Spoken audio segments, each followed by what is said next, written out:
Behind the dazzling lights of West End stages and the glossy television broadcasts of the 60s, 70s and 80s, a profound darkness often lingered. The glittering silver screen and Fleet Street headlines painted pictures of absolute perfection, masking the quiet agonies of Britain's most beloved icons.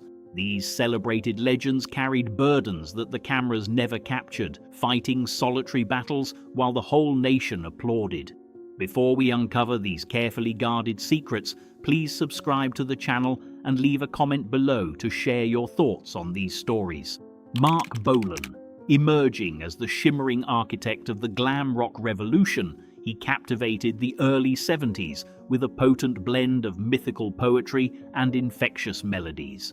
Adorned in top hats, feather boas, and glitter, he became a vibrant icon for a generation seeking an escape from the bleak industrial realities of the era. Teenage fans worshipped his ethereal stage persona, creating a level of absolute hysteria that British music critics quickly compared to the legendary pop sensations of the previous decade. Concealed beneath the spectacular glitter and platform shoes was a terrifying battle with intense paranoia and a rapidly expanding ego that isolated him from reality. As the musical landscape began to shift, a profound fear of losing his crown drove him towards severe chemical dependencies and erratic lifestyle choices. He became deeply obsessed with his own mythology, alienating loyal collaborators by refusing to share creative credit and living in constant dread of younger artists stealing his spotlight. His deep insecurities created absolute chaos during recording sessions and live performances, heavily testing the patience of everyone involved. Backing musicians would endure hours of his sudden angry outbursts as he would drastically alter musical arrangements on a whim and demand impossible results. During highly anticipated international tours, he would lock himself in dressing rooms, convinced that invisible enemies were actively plotting to sabotage his sound equipment and ruin his career.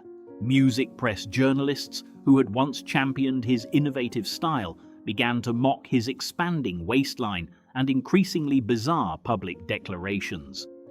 The atmosphere within his inner circle grew suffocatingly toxic, with management struggling to control a star who believed he possessed supernatural powers. Television appearances turned into nail-biting affairs for broadcasting executives, as his unpredictable demeanor and slurred speech threatened to derail live promotional broadcasts entirely. By the middle of the decade, his chart dominance had completely collapsed, leaving him desperately chasing trends rather than effortlessly setting them. The immense wealth he had accumulated was squandered on frivolous obsessions, while his physical appearance mirrored the tragic decay of his once brilliant artistic vision. He found himself relegated to hosting daytime television programs, a humiliating descent for a visionary who had previously commanded the absolute attention of the global music industry. Just as he began to conquer his personal demons and orchestrate a promising creative revival, his journey was abruptly severed in a devastating automobile accident. The sudden tragedy sent shockwaves through the entertainment community, silencing a truly unique voice just weeks before his 30th birthday. His enduring legacy remains a glittering testament to musical innovation, forever bound to the heartbreaking reality of a fragile dreamer who burned incredibly bright before fading into the night. Diana Dors, promoted as the ultimate British blonde bombshell, she brought a spectacular touch of Hollywood glamour to the grey landscape of the post-war era. Throughout the 50s and well into the swinging 60s, she dominated the silver screen, utilizing her quick wit and immense talent to captivate audiences. The public adored her brassy confidence and magnificent style, making her one of the highest-paid domestic actresses and a permanent, sparkling fixture in the highest echelons of British celebrity culture. Far removed from the flashing bulbs of premieres, her private world was a devastating maze of financial ruin, cruel exploitation, and deep emotional betrayal.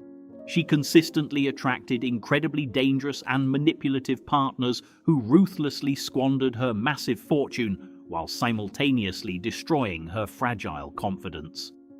Behind her trademark infectious laughter, she harbored a deep-seated anxiety about her fading youth and the desperate reality that her vast accumulated wealth had vanished entirely. The immense stress of her chaotic personal life inevitably spilled onto film sets, drastically altering her professional standing within the industry. Directors who previously admired her remarkable professionalism found themselves dealing with a distracted star, frequently hounded by aggressive debt collectors on location. During the filming of television specials, whispered arguments with her turbulent romantic partners would echo from her dressing room, creating a suffocatingly tense environment for the crew. Fleet Street reporters relentlessly targeted her misfortunes, gleefully documenting her shocking descent from luxurious mansions to heavily mortgaged modest properties. The media scrutiny became incredibly vicious, focusing entirely on her fluctuating weight and scandalous court appearances rather than her impressive acting capabilities. Fellow actors looked on with a mixture of pity and caution, hesitant to associate themselves with a beloved icon whose personal brand had become synonymous with total disaster. To survive the mounting financial catastrophe, she was forced to accept humiliating roles in cheap cinematic comedies and degrading cabaret tours. The critical establishment turned its back on her, mocking her desperate attempts to remain relevant in an industry that had aggressively moved on without her. Despite possessing genuine dramatic acting chops, she was permanently trapped in a tragic caricature of her former glamorous self, performing for nostalgic crowds in increasingly dismal regional venues. Just as she bravely attempted to reclaim her narrative through candid television appearances, a devastating illness abruptly curtailed her comeback. She tragically passed away far too soon, leaving behind a complicated legacy of a fiercely intelligent woman who was ultimately devoured by the predatory machinery of fame. Her story remains a deeply poignant reminder of the cruel realities hidden behind the velvet curtains, cementing her status as a magnificent survivor who fought valiantly until her very last breath. Kenneth Williams, beloved for his flaring nostrils and outrageously camp vocal delivery, he became an indispensable pillar of British comedy throughout the 60s and 70s. His appearances in countless legendary cinematic farces and prominent radio broadcasts endeared him to a nation desperately in need of laughter. The public adored his razor-sharp wit and flamboyant theatricality, viewing him as a cheerful eccentric who existed solely to provide endless amusement and light-hearted entertainment for the masses. Far removed from the uproarious laughter of his audience, his private existence was an agonizing landscape of profound loneliness and severe misanthropy.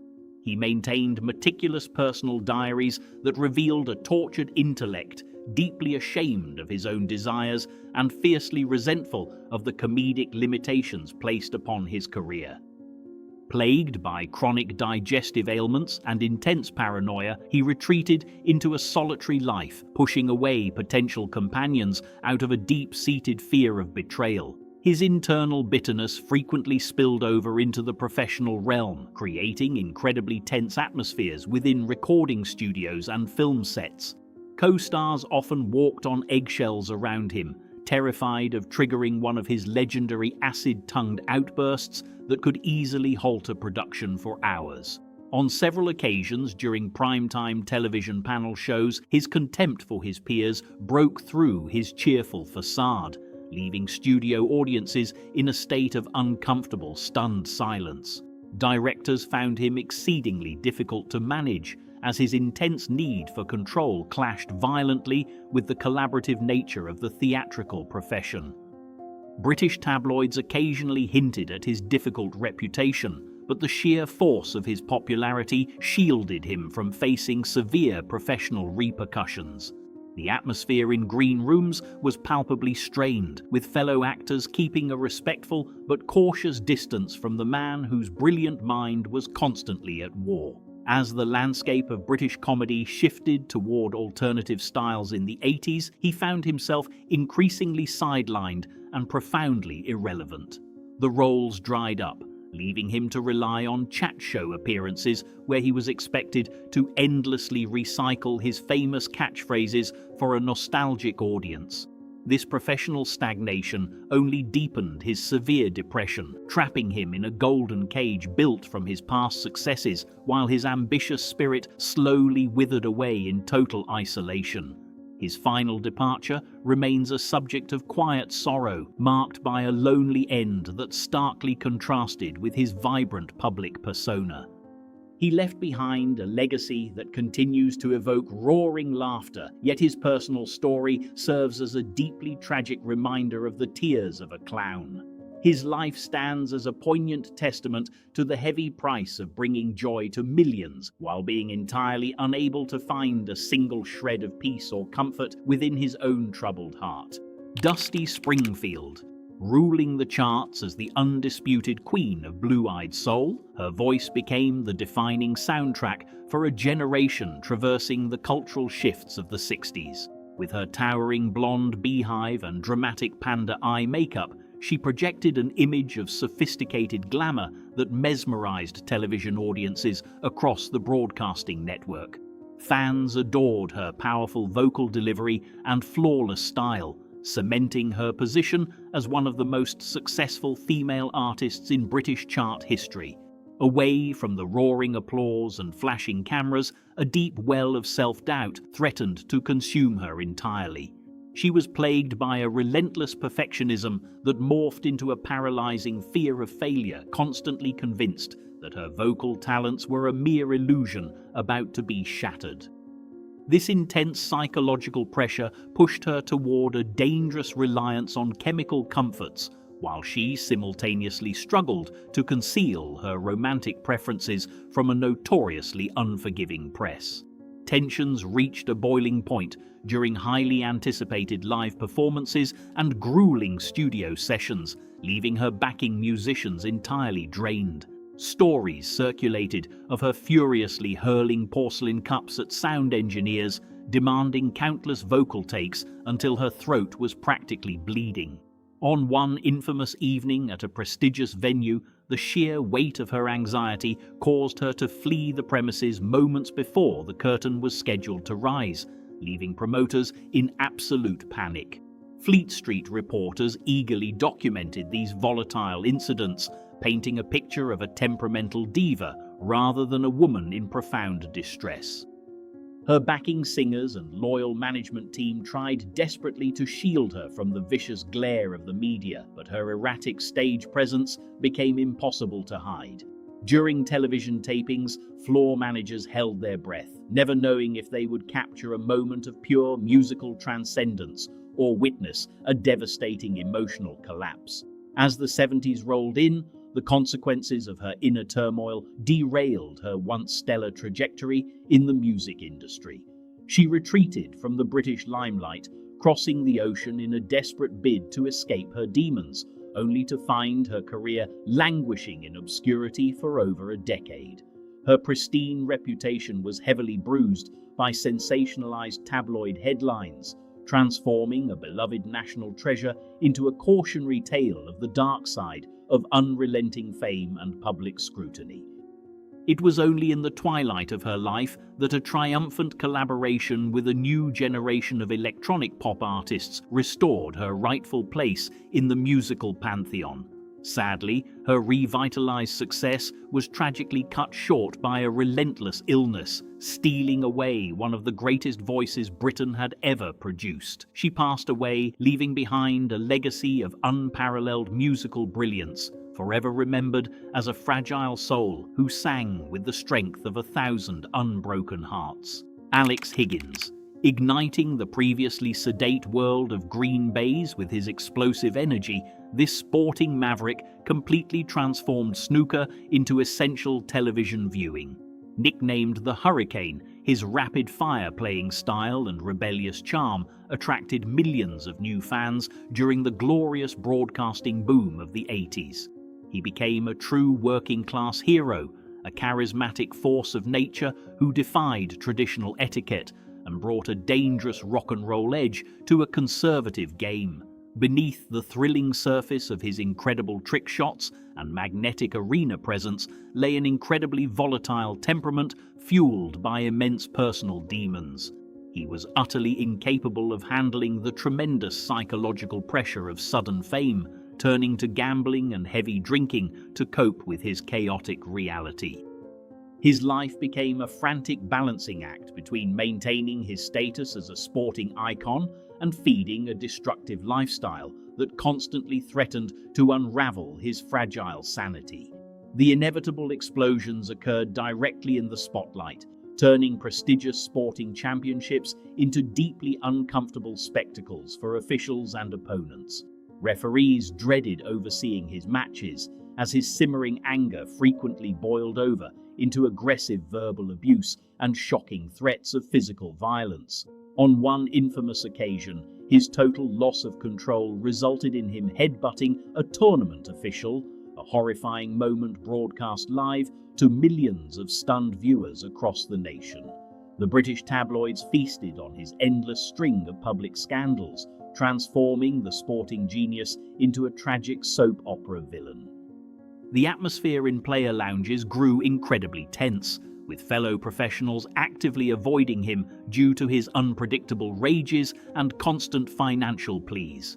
Broadcasting network directors wrung their hands in despair, torn between the massive viewing figures his matches generated and the utter embarrassment his violent antics brought to the esteemed profession. His refusal to submit to authority or seek meaningful rehabilitation led to severe disciplinary actions, including lengthy bans that effectively destroyed his prime years. The millions he earned at the peak of his popularity vanished into betting shops and public houses, leaving him practically destitute and living in squalor. His physical decline was shockingly rapid, stripping away the dashing charisma of his youth and leaving behind a frail shadow who desperately clung to the fading echoes of past glories. His final years were a heartbreaking descent into severe illness and total isolation, a terrible fate for a man who had once electrified millions with his cue. He eventually lost his life in heartbreaking circumstances, alone in a tiny apartment, far removed from the roaring applause of his triumphant past. Despite his colossal flaws, his legacy as a tragic trailblazer remains entirely secure, remembered as the tortured genius who personally dragged a dusty parlor game into the modern television era. Peter Sellers, emerging as the absolute master of character comedy, this chameleon of the British silver screen captivated audiences worldwide. His brilliant performances in beloved classic films brought him unparalleled adoration, turning him into a cornerstone of international cinema during the swinging 60s. The public viewed him as an unstoppable force of hilarity, a genius who could effortlessly switch between wildly different personas to deliver moments of pure cinematic magic and endless laughter. Beneath this facade of endless amusement lay a fractured identity, haunted by severe insecurities and an overwhelming sense of emptiness. He frequently confessed to close friends that he possessed no real personality of his own, feeling like an empty vessel that only came alive when inhabiting a written role. This profound psychological void led to intense bouts of melancholy and a frantic search for spiritual meaning, heavily masked by his eccentric lifestyle and turbulent romantic entanglements. The breaking point often manifested itself during demanding production schedules, leaving directors and fellow cast members in states of utter bewilderment. On one particular grand casino set, his erratic behavior reached unprecedented levels when he abruptly refused to share the frame with his co-stars, demanding complex camera tricks to isolate him entirely. Fleet Street tabloids caught wind of the simmering tensions, publishing whispered accounts of a leading man who had completely lost his anchor. Whispers echoed through the studio corridors as lighting technicians and sound operators witnessed his dramatic mood swings firsthand. He would halt expensive productions for days because the color of his costume supposedly clashed with his astrological aura, causing severe financial hemorrhaging for the studios. His colleagues stood by in uncomfortable silence, paralyzed by the sheer unpredictability of a star whose immense box office draw made him virtually untouchable despite his tyrannical outbursts. The relentless strain of his internal conflicts eventually took a devastating toll on his physical health, leading to multiple cardiac events at a shockingly early stage of his life. Industry executives began to view him as an enormous liability, quietly passing him over for prestigious roles that would have otherwise been handed to him without question. Despite his undeniable brilliance, the bridges he burned across London and Hollywood left him increasingly isolated in a crowded profession. Ultimately, the man who brought immeasurable joy to millions could never manufacture a single ounce of lasting happiness for himself. His final years were marked by a desperate attempt to reclaim his former glory, culminating in a sudden and tragic departure from this world that shocked his devoted fans. The legacy he left behind remains a poignant reminder of the heavy toll exacted by genius, cementing his status as a legendary figure whose brightest lights cast the most profound shadows. George Best. Dazzling crowds with footwork that defied logic, this Northern Irish prodigy transformed the sport into a form of high art during the vibrant late 60s. Hailed as the fifth member of the most famous rock band in the world, his pop star looks and effortless charisma made him a permanent fixture on television screens and magazine covers. He was the ultimate idol for a new generation, blending athletic genius with an intoxicating aura of glamour that the traditional sporting world had never witnessed. Beneath the surface of this celebrated playboy lifestyle lay a fragile young man entirely unprepared for the crushing weight of modern celebrity. The relentless adoration and suffocating expectations triggered a deep sense of isolation, which he desperately tried to drown in a sea of endless parties and heavy libations. He became trapped in a destructive cycle where his public persona demanded reckless indulgence, while his inner self slowly deteriorated under the immense pressure of constant scrutiny.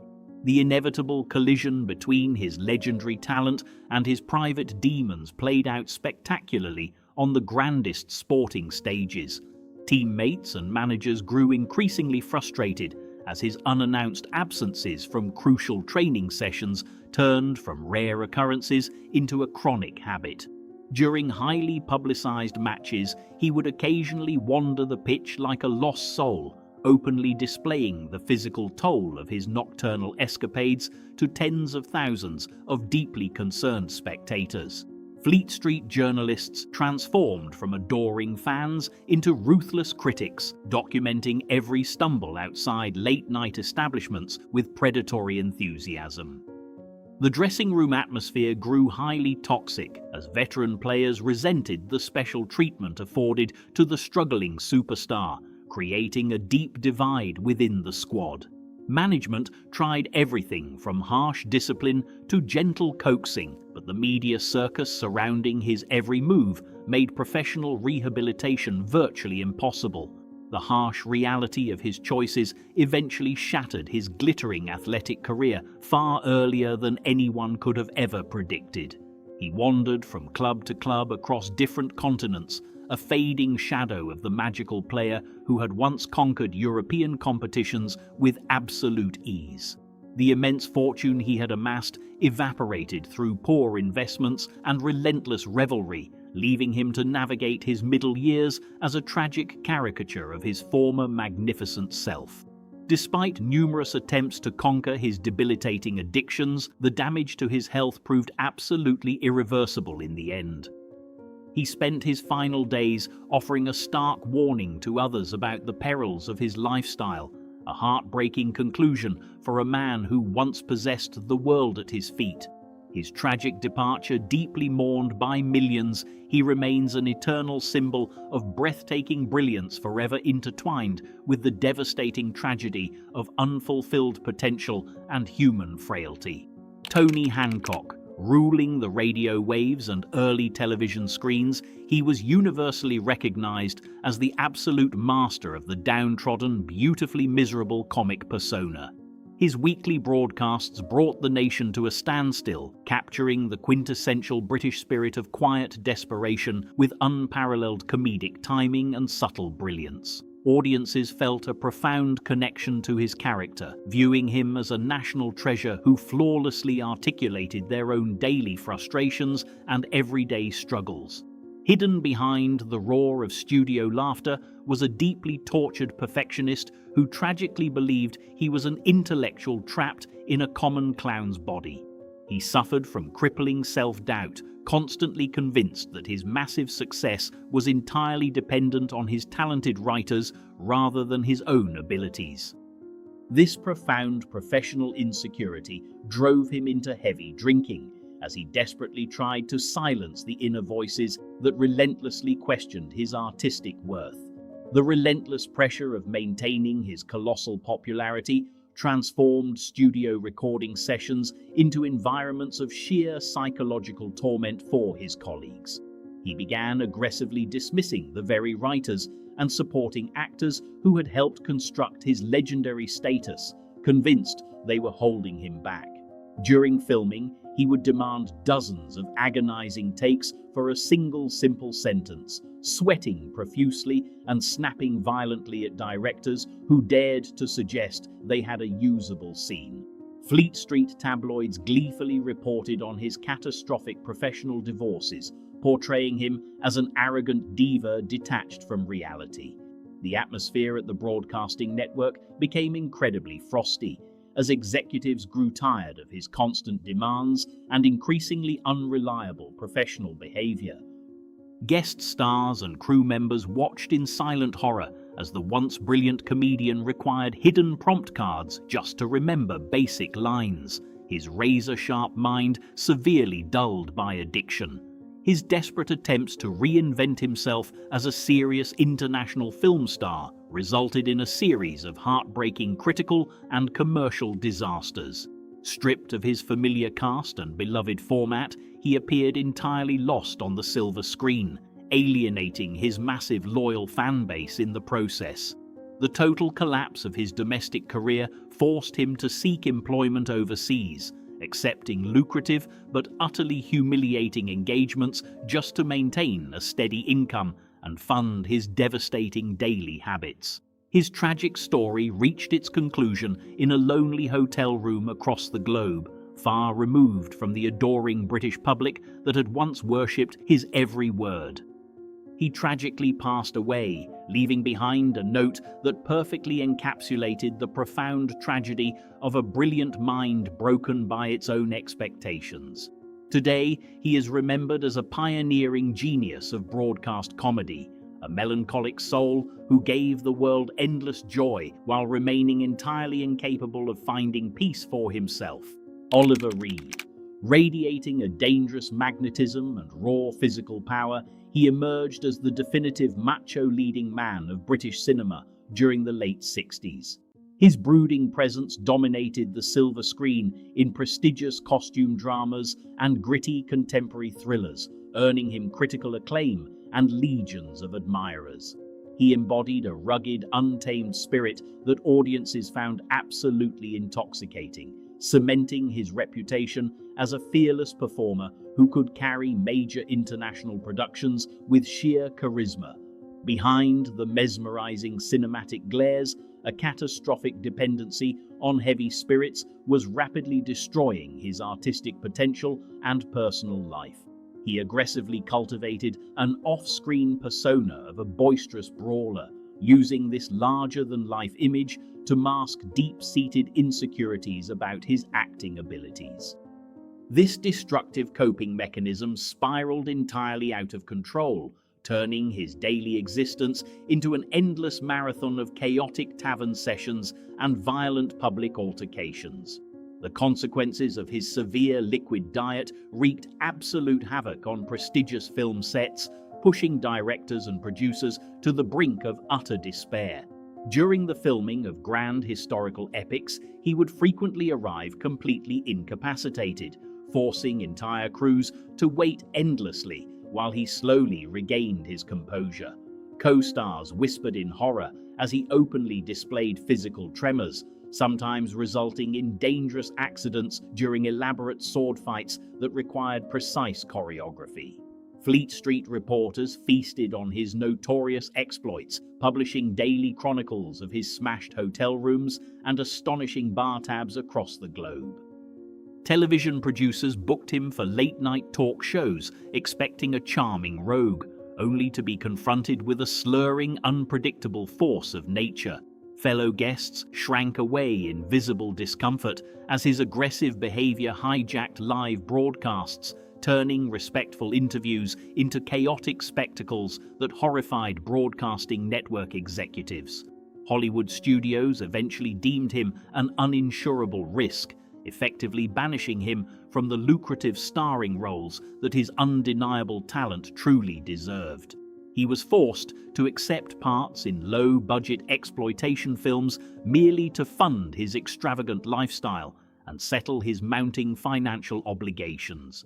The tragic decline of his professional standing mirrored his physical deterioration, transforming a once magnificent leading man into a cautionary figure whispered about in theatrical circles.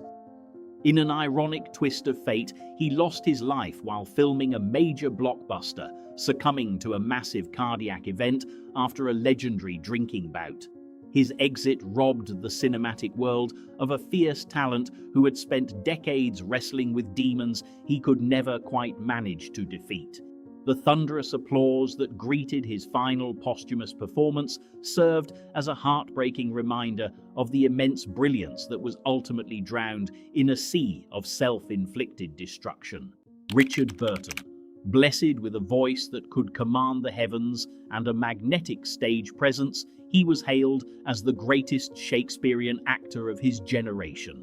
His transition from the hallowed boards of the West End to the glittering lights of international cinema made him a cultural titan of the mid-20th century. Millions flocked to cinemas to witness his commanding performances, mesmerized by a classical genius who effortlessly conquered the most demanding dramatic roles the silver screen could offer. Shadowing his unparalleled success was a deep chasm of self-hatred and a ferocious thirst that constantly threatened to swallow his monumental talent whole. He harbored a profound guilt for abandoning his serious theatrical roots in favor of lucrative cinematic paychecks, a conflict he desperately sought to suppress. This internal warfare was masked by an outrageously extravagant lifestyle, lavish diamond purchases, and intensely passionate but ultimately destructive romantic entanglements.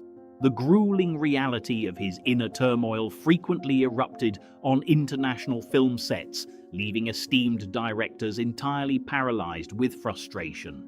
During the production of sprawling historical epics, his legendary liquid lunches often stretched into the late afternoon, rendering him incapable of remembering his lines. Crew members watched in heartbreaking silence as this titan of the acting world required multiple takes to deliver simple dialogue, his once piercing focus shattered by immense intoxication. Tabloid journalists stalked his every movement, turning his volatile personal life into a daily soap opera that completely overshadowed his artistic achievements. The atmosphere on location grew increasingly toxic as screaming matches between him and his equally famous partners echoed through luxurious hotel corridors. Fellow actors found themselves caught in the crossfire of his tempestuous moods, struggling to maintain their own concentration while trying to support a fading legend in visible distress. As the 70s progressed, the quality of his cinematic projects plummeted drastically, mirroring the tragic deterioration of his once robust physical health. Studio executives who previously begged for his signature on contracts began to view him as a washed-up liability, offering him roles beneath his profound capabilities. The man who once electrified audiences with his unmatched vocal power was reduced to sleepwalking through terrible scripts, a mere ghost of the majestic performer he had once been. The twilight of his journey was defined by desperate attempts to reclaim his theatrical crown and conquer the vicious dependencies that had derailed his life. Sadly, his battered body finally surrendered, cutting short the story of a coal miner's son who had touched the very pinnacle of global stardom. He remains a towering figure in theatrical history, a heartbreaking symbol of supreme artistic brilliance, completely consumed by the unforgiving fires of sudden wealth, fame, and tragic self-doubt.